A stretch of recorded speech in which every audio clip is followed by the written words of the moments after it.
the sequel to one of my favorite films of all time has finally come out, Fantazja 2000. This is what Walt Disney originally wanted to do. He wanted to continue the Fantazja legacy by having new movies come out.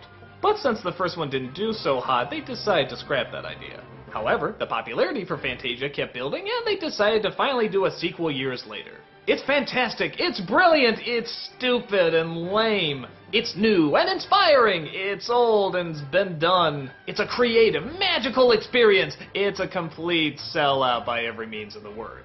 So, as you can imagine, my emotions run pretty high with this movie. But, in keeping with the Disney tradition, the stuff that's good is really, really good. I guess the best way to go about it is just to talk about the segments. It starts off with Beethoven's Fifth Symphony, and they're trying to do what they did with the first film by having the abstract art try to match the music.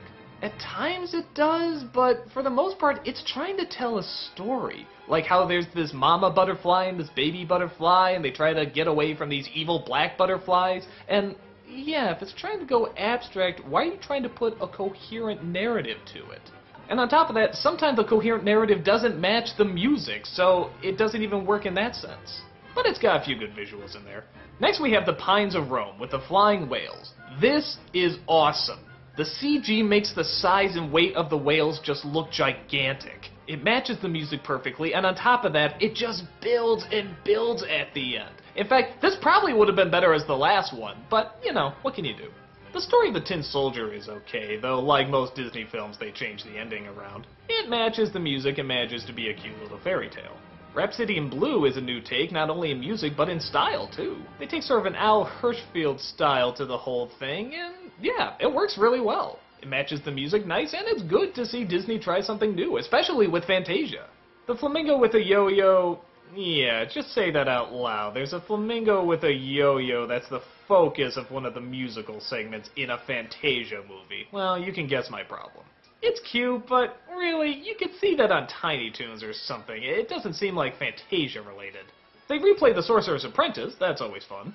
And then we get Donald's Ark, which again, is funny and cute, but let's face it, every time you hear that music, you're gonna think of graduation, and it's kinda distracting.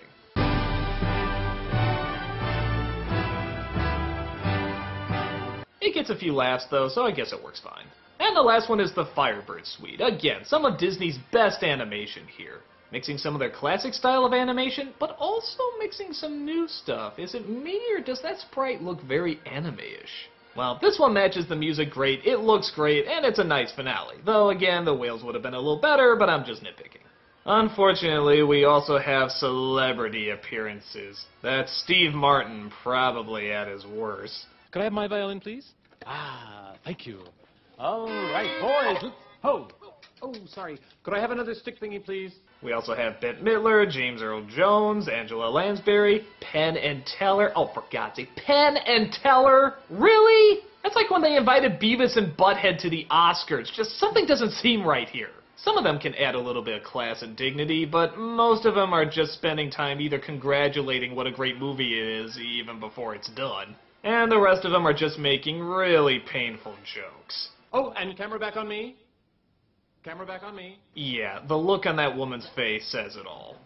The original Fantazja had a dignity to it, like they were gonna treat the audience seriously, like, hey, this was for adults, we're not gonna talk down to you.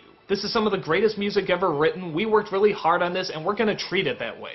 Here, it's Steve Martin! Could I have another stick thingy, please? So, on the whole, Fantazja 2000 is pretty hit and miss. But to be honest, the only major miss would probably be the celebrities. I can't think of any musical segments where I was just like, wow, that was awful. I mean, even the ones that aren't very good are just not very good by Fantazja standards. But they're still fine on their own.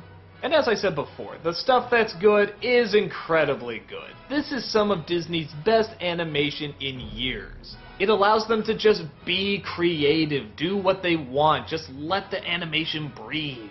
There's a sense that there wasn't as many limitations to this, and you know what, it really does show half the time. The other half, not so much. So honestly, despite its flaws, I still highly recommend it.